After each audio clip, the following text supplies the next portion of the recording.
Գյումրեցի առևտրականների բողոքի ակցիան այսօր շարունակվեց հագուստի և կոշկեղենի վաճառքով զբաղվող առևտրականներին միացել են սննդի օբյեկտների աշխատակիցները։ Նրանք պահանջում են, որպեսզի Գյումրի ժամանեն վարչապետը և գյումրեցի պատգամավորները։ Սուրիկ Խաչատրյանի նշանակումից մինչև շրջանառության հարկի մասին հարցեր, թեժ քննարկումներ ազգային ժողով կառավարություն հարց պատասխանի ժամանակ։ Ընդդիմադիր երյակն այսօր հայտարարել է, որ հոկտեմբերի 3-ին Արարատ քաղաքում հանրավակ անցկացնելու իր հայտը համարում է ընդունված և չնայած մերժմանը հանրավակ լինելու է։ Շարլ Ազնավուրը վշտովմունք է հայտնել Հայոց ցեղասպանության թուրքական շղթման կապակցությամբ և հույս է հայտնել, որ մինչև իր վախճանը ականատես կլինի հայերի և թուրքերի հաշտեցմանը։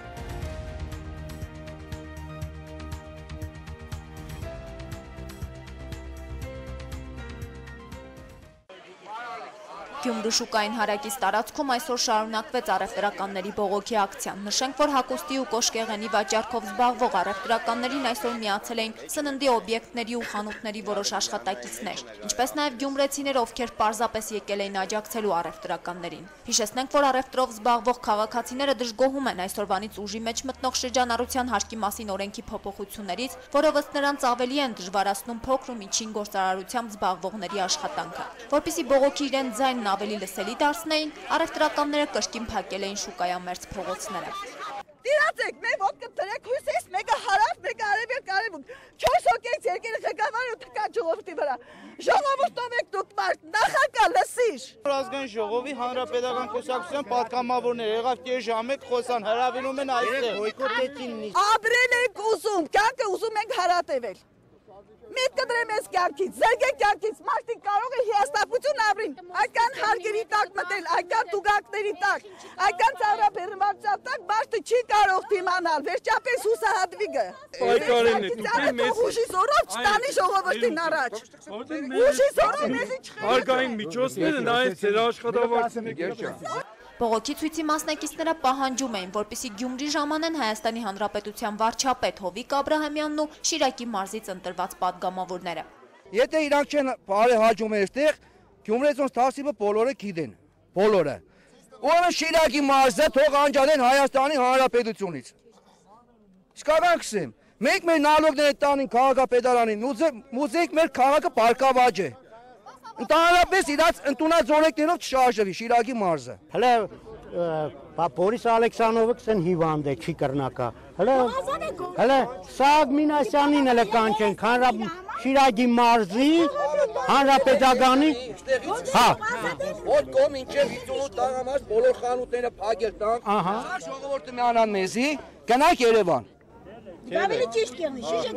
Բոլորը միանան մեզի, գնանք Երևան։ Եթե սնունդի խանութներն են փակված, ժողովուրդն էլ գործոված մնաց, բոլորը կելնին ոտքի։ Այսօրվանից օրենքը գործի։ Ոնց է Արման Սահակյանը, Սուքյաս Ավետիսյանը ներկա եղնին ստեղ մեր կողքի հետ, այդ հարցերը իրանց ուղենք, իրանք պատասխան տան։ Մեկ է անգուշտ են։ Մեկ է իրանց փորը լցնել հնարավոր չէ։ Քայրեկի ուժերի համատեղ որոշմամբ գյումրեցի առևտրականներին լսելու եկավ պատգամավոր Մարտուն Գրիգորյանը, ով տեղեկացրեց, որ ոչ իշխանական ուժերն այսօր դարձյալ պահանջելու են արտահերթ նիստ, որպեսզի այս հարցը քննարկվի։ Ուրիշ բան է, ձեր հավաքները, ձեր ճնշումները, ձեր ամեն ինչը եթե դրտի, որպեսզի լսեն, վերանայեն իրենց մոտեցումը քայլը, նույնիսկ մենք առաջարկել ենք, որ այս հարցի մեջ մեկ նայեք քաղաքական, կուսակցական խնդիր, մեկ նայեք, այս սոցիալական խնդիր է ու ժողովուրդը փաստի առաջ է կանգնել։ Առևտրականները սակայն շարունակում էին պահանջել, որպեսզի մասնավորապես Շիրակի մարզը խորհրդարանում ներկայացնող հանրապետական պատգամավորներն այցելեն տարածք ու լսեն իրենց։ Ավելի ուշ սկսեցին հայտարարել, թե իրենք պահանջում են ազգային ժողովից հետ կանչել Շիրակի մարզի հանրապետական պատգամավորներին և օրինաց երկրից Հովհաննես Մարգարյանին։ Իրենք չեն ցանկանում, որպեսզի վերջիններս Շիրակի մարզի ազգաբնակչության շահերը ներկայացնեն ազգային ժողովում։ Հələ թող կա մի անպատասխան տա թե ինչը հիմք ընդունեց հանրապետական նոր, ելավ բոյկոտեց երեք նիստը, որ չբավարարվավ, չէ, քվորումը 37 տեղավ իշքան, ահա։ Արման Սահակյան կա, Աշոտ Աղաբաբյան կա, Սուքյաս կա, ով չկա։ Թող կան։ Ընտրությունների ժամանակ ընտրություն կխաղան, չեն ասնի, կերդիվ կենեն, զորով են կանցնեն, դե թող կան։ Թող կան ներկա եղնին։ գործը առաջ բերեն։ Ժողովուրդն են մեղք։ Մեկ ուժ երեխան ունենք, սա Ռուսաստանի կուճեկն է, հիմա ինչի պետք է ստայի երեխաս մեկ ուժ ուրիշների համար։ Կոպեկ մեջ են տամից երը, Հայաստանով գործերները մարդը չի աշխատի։ Գյումրեցի առևտրականները հայտարարեցին, թե իրենց բողոք դժգոհությունները կշարունակեն վաղը, եթե փոփոխություններ չլինեն, իրենք ավելի կտրուկ քայլերի կդիմեն։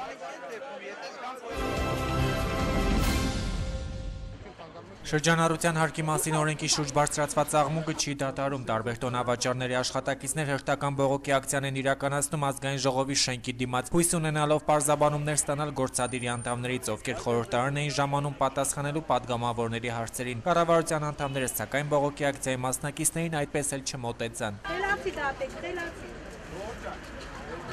Օրենսդիր գործադիր հարցու պատասխանի հիմնական թեման Սուրիկ Խաչատրյանին մարզպետի պաշտոնում նշանակելու եւ շրջանառության հարկի մասին օրենքին էր վերաբերում։ Ազգային ժողովի падգամավոր Նիկոլ Փաշինյանն օրինակ դիմելով Հովիկ Աբրահամյանին հայտարարեց, թե վերջերս իրեն զանգահարում եւ անհանգստացնում է մի քաղաքացի, ով ցանկանում է իմանալ, հնարավոր է, որ իրեն օգնեն տեղավորվել աշխատանքի կառավարությունում։ Փաշինյանն ապա ներկայացրեց տվյալ անձի կենսագրությունը։ Նա օրը ցերեկով հանրային վայրում ծեծի է ենթարկեց նույնիսկ մի հայտնի կնոջ տեսախցիկների առաջ։ Ծեծի է ենթարկել նաև մի երեխայի, ով իր որդու հետ կոնֆլիկտ է ունեցել, ասեմ նաև, որ այդ քաղաքացու անունը Սուրիկ է, $7 միլիոն քաշ փող ունի։ Հովիկ Աբրահամյանն առաջարկեց Փաշինյանին հստակեցնել հարցը։ Այս անգամ падգամավորը նշեց, թե վերջերս Սյունիքի մարզպետի պաշտոնում վերանշանակված Սուրիկ Խաչատրյանի կենսագրական տվյալները գրեթե համապատասխանում են իրեն խնդրանքով դիմաց քաղաքացու կենսագրական տվյալներին եւ հետեւաբար նկատի ունենալով, որ Սուրիկ Խաչատրյանը կարող է պատասխանատու պաշտոն զբաղեցնել, ինչն է խանգարում Հովիկ Աբրահամյանին տվյալ անձին եւս կառավարությունում աշխատանքի ընդունել։ Եթե մենք հանցավորությունը չենք կարողանում հաղթահարել երկրում սովորական հայտնի մակարդակներով, գուցե ճիշտ մեթոդ ենք ընտրել, հանցագործներին տանում ենք կառավարություն։ Խաչատրյան Սուրիկին նշանակել եմ ես ինքս եմ առաջարկել վարչապետի պաշտոնում, մարզպետի պաշտոնում։ Սուրիկ Խաչատրյանի մարզպետի պաշտոնում վերանշանակվելու որոշմանն անդրադարձավ նաև ազգային ժողովի падգամավոր Զարուհի Փոստանջյանը։ Նա հայտարարեց, որ մի քաղաքացի Սևան քրեակատարողական հիմնարկից իրեն ուղարկած այսպես ասած քսիվով տեղեկացնում է, որ Սերժ Սարգսյանն ու Հովիկ Աբրահամյանը քրեական աշխարհից Սյունիքի մարզպետի տեխնացու են փնտրել եւ հայտարարել են մրցույթ։ Փոստանջյանի խոսքերով գողական սխոդկայում որոշվել է, որ Սուրիկ Խաչատրյանը դեռ չի մարսել վերջին սպանությունը, հետեւաբար նա չի կարող մարզպետ նշանակվել։ Սխոդկայի ժամանակ նաև քննարկվել էր այնտեղ տեղեկությունը, որ մարզպետի պաշտոնին հավակնում է Լիսկան, բայց Սխոդկան վստահություն է հայտնել, որ Լիսկան դեռ վերջին սպանությունը չի մարսել եւ այդպիսով նրա ցանկությունը իրականացնելը զրոյական է։ Իսկ Սխոդկան էլ իր հերթին հիմնավորել է քաղաքացու միանշանակ ընտրությունը նրանով, որ նա Լիսկայից ոչ միայն մի քանի անգամ ավելին է դատվել, այլ նաև իր քրեական բարձրագույն կրթությունը ստացել է բացի Կոշ, Սևան, Արթիկ քրեակատարողական հիմնարկներում, այլ նաև Բուտերկայում, Լիֆորտովոյում եւ Մագադանում։ Աբրահամյանին Փոստանջյանի բառապաշարը դուրս չեկավ, նա հորդորեց падգամավորին փողոցային բառեր խորհրդարան չբերել։ Զարուհի Փոստանջյանի արձագանքը չուշացավ։ Իմ Փոստանջյան, ես գիտեմ, որ դուք падգամավոր եք, փաստաբան եք, բայց չգիտեմ, որ Սխոդկաներն եք անցկացնում։ Սա փողոցային խոսակցություններ չեն, քաղաքացին նաև պնդում է, որ տեսաձայնագրման ժապավեն կա Մարիոթ հյուրանոցում, թե ինչպես է Լիսկան փոխանցում գումարներ այս հարցի վերաբերյալ, այսինքն այդ կաշառքի մասին է խոսքը եւ պնդում է անում, որ մրցույթի պայմանները խախտվել են։ Հարցու պատասխանի հաջորդ հատվածը շրջանառության հարկի մասին օրենքին էր վերաբերում։ Հարցը բարձրացրեց ԲՀԿ-ական падգամավոր Վահան Բաբայանը, հայտարարելով, թե հազարավոր քաղաքացիներ դժգոհում են օրենքից։ Հարցին պատասխանելով Հովիկ Աբրահամյանը նշեց, թե անհասկանալի է առևտրականների բողոքը։ Կառավարությունը իջեցնում է շրջանառության հարկի շեմը, փոխարենը պահանջում է փաստաթղթերով աշխատել։ Հիմա այդ ոճը, այդ պահանջատիրական, այդ փողոցով մեզ ահաբեկել, այդ բաները ես կարծում եմ, որ այս դարիճում քննարկելու տեղ չի։ Կարող տանեք որտեղ ձեզ հարմար է այնտեղ քննարկել։ Հովիկ Աբրահամյանն ապա մեղադրեց падգամավորին ստախոսության մեջ։ Աբրահամյանի խոսքով ոչ թե падգամավորներն են մտածում ժողովրդի մասին, այլ կառավարությունը, եւ հետեւաբար լավամարդ լինելու անհրաժեշտություն չկա։ Վարչապետն ապա հայտարարեց. Բայց ձեր ցանկությունը ի՞նչն է, ինչ եք դուք ուզում։ Որ այս երկիրը իշխանափոխություն լինի, հեղափոխություն չի լինելու դա։ Ինչ երկրորդ մարտի մեկ եք ուզում այս երկրում ունենաք, ձեր ցանկությունն ինչ է։ Օրենսդիր գործադիր հարցու պատասխանն այսքանով ավարտվեց, իսկ դրսում բողոքի ակցիան դեռ շարունակվում էր։ Կառավարության անդամներին հավաքվածները ճանապարհեցին ամոթ վանկարկումներով։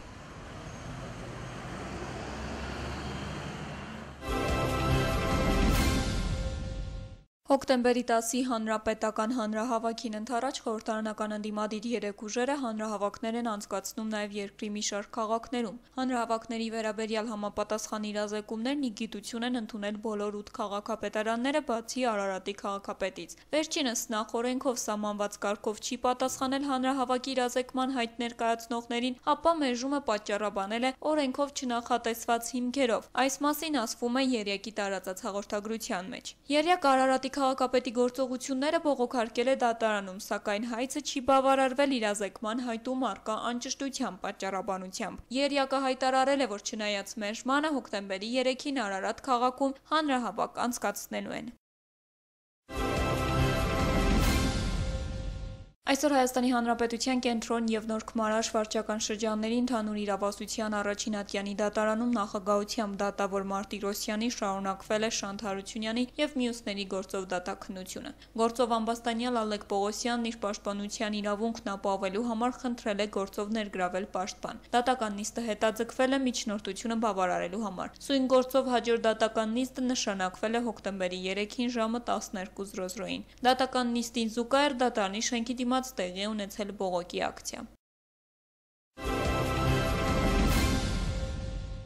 Աշխարհահռչակ շանսոնիե Շարլ Ազնավուրը, ով Շվեյցարիայում Հայաստանի դեսպանն է, շվեյցարական RTS հեռուստալիքին տված հարցազրույցում վրդովմունք է հայտնել հայոց ցեղասպանության թուրքական շղթման կապակցությամբ եւ կոչով դիմել թուրքերին ու Թուրքիայի նախագահ Ռեջեփ Թայիփ Էրդողանին։ Հաղորդավարի հարցին այն մասին հնարավոր է երբևէ հաշտեցում հայերի եւ թուրքերի միջև Շարլ Ազնավուրը պատասխանել է. Անկասկած հարկավոր է դա անել, քանի որ մենք ժողովուրդներ ենք, որոնք շատ առումներով նման ենք միմյանց։ Մենք բազմաթիվ շփման կետեր ունենք։ Բացի այդ, ծիծաղելի եմ համարում, որ այսօր մի կողմից ատելություն կա, իսկ մյուս կողմից հիշողության բացակայություն եւ մշտական սուտ։ Ավելին 90-ամյա երգիչը հույս է հայտնել, որ մինչև իր վաղճանն ականատես կլինի հայերի եւ թուրքերի հաշտեցմանը։ Նա հիշեցրել է, որ Էրդողանին առաջարկվել է 2015 թվականի ապրիլի 24-ին Հայաստան այցելել, սակայն թուրք նախագահը դեռևս չի պատասխանել։ Իսկ եթե նա գա, ես էլ նրա հետ կգնամ, ասել է Ազնավուրը։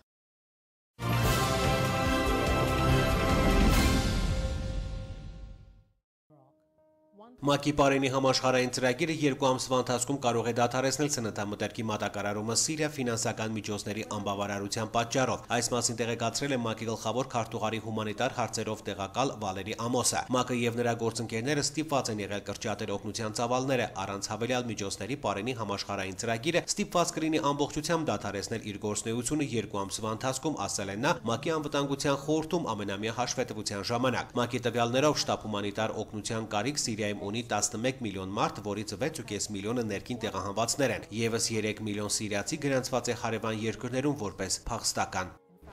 Իսլամական պետություն խմբավորման գրոհայինները Սիրիայի Հալեբ քաղաքում պատանդ են վերցրել 20 թուրք զինծառայողների։ Ըստ տեղի լրատվամիջոցների տարածած տեղեկությունների, պատանդված թուրք զինծառայողները ապահովում էին Օսմանյան կայսրության հիմնադրի Սուլեյման Շահի դամբարանի պաշտպանությունը։ Դամբարանը գրոհայինների հնարավոր հարձակումներից պաշտպանելու ծրագրի մասին ավելի վաղ հայտարարել էր Թուրքիայի փոխվարչապետը։ Նա նաև հայտնել էր, որ խորհրդարան է փոխանցվել կառավարության հայցը Սիրիայի եւ Իրաքի տարածքում ռազմական ուժի կիրառման մանդատի համար։ Հիշեցնենք, Միացյալ Նահանգները ձգտում են հասնել Թուրքիայի կողմից դեմ պայքարի հարցում ջանքերի ակտիվացման, իսկ Թուրքիայի ղեկավարությունը բազմիցս հայտարարել է, որ անկյունում չի մնա, սակայն կգործի իր ազգային շահերի շրջանակում։ Մեծ Բրիտանիայի ռազմաօդային ուժերին պատկանող տորնադո կործանի ջրմպակոծիչներն առաջին հարվածներն են հասցրել Իրաքում իսլամական պետությունը հավաքչական խմբավորման զինյալների դիրքերի ուղղությամբ։ Այս մասին հայտարարել է Միացյալ Թագավորության պաշտպանության նախարար Մայքլ Ֆելոն, ով փաստել է, որ 2 հարվածներ հաջող է ընթացել։ Ավելի վաղ Մեծ Բրիտանիայի խորհրդարանը կողմ էր քվեարկել իսլամական պետության զինյալների դիրքերի ուղղությամբ ավիահարվածներ հասցնելու որոշմանը։ Ավստրալիայի ռազմաօդային ուժերը եւս այսօրվանից միացել են Իրաքում այսպես կոչված իսլամական պետություն խմբավորման դեմ պայքարի միջազգային առաքելությանը։ Այս մասին հայտարարել է երկրի վարչապետ Թոնի Էբոթը։ Վարչապետի խոսքով մարտական գործողություններին մասնակցության համար ավստրալական ինքնաթիռներ ուղարկելու վերջնական որոշում դեռևս չի ընդունվել, սակայն այսօրվանից դրանք կթռչեն Իրաքի օդային տարածքում դաշնակիցների գործողությանը աջակցելու համար։ Միևնույն ժամանակ Ավստրալիան հակաահաբեկչական գործողություն է իրականացնում Մելբուրնի արվարձաններում, իսկ իշխանությունները խստացնում են անվտանգության համակարգ իսլամական պետության կողմից ահաբեկչական սպառնալիքների պատճառով։ Ավելի վաղ ավստրալիական զանգվածային լրատվամիջոցները հայտնել են, որ խմբավորման առաջնորդը Ավստրալիայում իր հետևորդներին հրամայել է մի շարք ցուցադրական սպանություններ իրականացնել։ Կատալոնիայի անկախության կողմնակից տասնյակ հազարավոր իսպանացիներ փողոց են դուրս եկել ի նշան Իսպանիայի սահմանադրական դատարանի որոշման դեմ բողոքի, ըստ որի նոյեմբերի 9-ին կայանալիք անկախության հանրաքվեր հետաձգվում է։ Հազարավոր մարդիկ խմբվել են Բարսելոնայի քաղաքապետարանի դիմաց։ Բողոքի ցույցեր են ընթանում նաև հյուսիսարևելյան այլ քաղաքներում։ Բողոքներին չի խոչընդոտել անգամ տեղատարապ անձրևը։ Հիշեցնենք, նախորդին Իսպանիայի կառավարությունը հայց էր ներկայացրել դատարան, պահանջելով սահմանադրությանը հակասող ճանաչել հանրաքվեի անցկացումը։ Արդյունքում Իսպանիայի սահմանադրական դատարանը Կատալոնիայում հանրաքվեի մասին հրամանը չեղյալ էր ճանաչել։ Ամերիկայի Միացյալ Նահանգների Տեխաս նահանգում նախորդին էբոլա վարակի կասկածանքով մեկ անձ տեղափոխվել հիվանդանոց, այսօր հաստատվել է նրա էբոլայով հիվանդ լինելու փաստը, տեղեկացնում են ամերիկյան լրատվամիջոցները։ Հիվանդանոցի աշխատակիցներն ասել են, որ հիվանդին մեկուսացման մեջ են պահում։ Տղամարդը հավանաբար վարակվել է 2 շաբաթ առաջ Լիբերիայում գտնվելու ընթացքում։ Հիշեցնենք, ավելի քան 3000 մարդ է վարակված էբոլայով Արևմտյան Աֆրիկայում, այն նաև հանգեցրել է մեծ թվով զոհերի։ Փրկարարներին հաջողվել է 12 օր քարանձավից դուրս բերել իսպանացի հետազոտող Սեսիլիո Լոպեսին, ով ողնաշարի լուրջ վնասվածք էր ստացել Պերուի Ինտի Մաչայի քարանձավում հետազոտությունների անցկացման ժամանակ։ Լոպեսը գտնվել է 400 մետր խորության վրա եղած բացվածքում։ Փրկարարական օպերացիային մասնակցել է մոտ 50 մարդ։ Բժիշկը կարողացել է հիվանդին հասնել մի քանի օր ավելի շուտ։ Նա տուշացի մոտ հայտնաբերել է ողնաշարի վնասվածք, ինչի պատճառով վերջինս չի կարողացել շարժվել։ Լոպեսին ուղղաթիռով տեղափոխել են Լիմայի հիվանդանոցներից մեկը։ Ճապոնիայի Նագանո նահանգի Օնտակելերան շրջանում սեպտեմբերի 27-ին ժայթքած հրաբխի գոտում, որտեղ եղել են 250-ից ավելի մարդ, շարունակվում է որոնողափրկարարական աշխատանքները։ Ճապոնացի փրկարարները այսօր եւս 10 զոհ են հայտնաբերել հրաբխի ժայթքման շրջանում։ Ըստ տեղի լրատվամիջոցների տարածած տեղեկությունների 12 մարդ պաշտոնապես ճանաչվել է մահացած, եւս 24-ին հայտնաբերել են փրկարարները։ Նրանք մնացել են ժայթքման շրջանում։ Տարբեր աստիճանի ծանրության վնասվածքներ է ստացել 69 մարդ։ Որոնողափրկարարական գործողություններին մասնակցում են հազարավոր մարդիկ, ինքնապաշտպանական եւ հրշեջ ծառայության փրկարար ստորաբաժանումների ուժերից։ Գործողության սկզբից ի վեր առաջին անգամ մասնակցում է նաեւ խոշոր ուղղաթիռ, որը կարող է տեղափոխել